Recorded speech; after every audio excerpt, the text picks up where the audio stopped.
Okay then guys, welcome back again to another video on the Foxtecc YouTube channel. This time we talk about how you can make your iPhone automatically rotate from landscape to portrait and vice versa, right?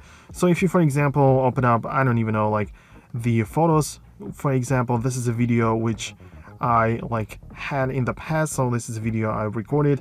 And now if I want to make sure that when I rotate my iPhone, it goes to the landscape mode, all I have to do is just to make sure that when I go to the control center, this lock thing right here, if you can see it in here, the lock icon, if it's just like this, if it's like white with the red icon in between, it's not gonna work, right? Because it has the lock turned on.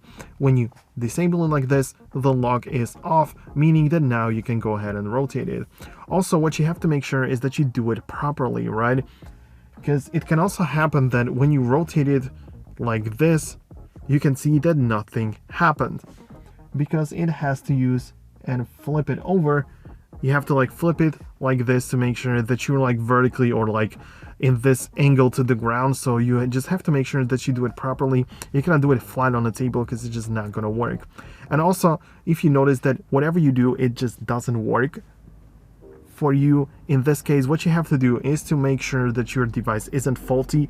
You have to see, because there could be a fault with the the gyroscope and everything. So you have to make sure that you try it out, restart the iPhone, update to the latest iOS, and see if anything changes. And if not, you will have to bring your iPhone to the Apple Store, have them take a look at it, and perhaps replace the faulty parts or whatever is going on with your device. So hope you found this video useful. If you did, make sure to also check out the Foxtecc educational platform. You can join it for free. It's going to be linked below in the description.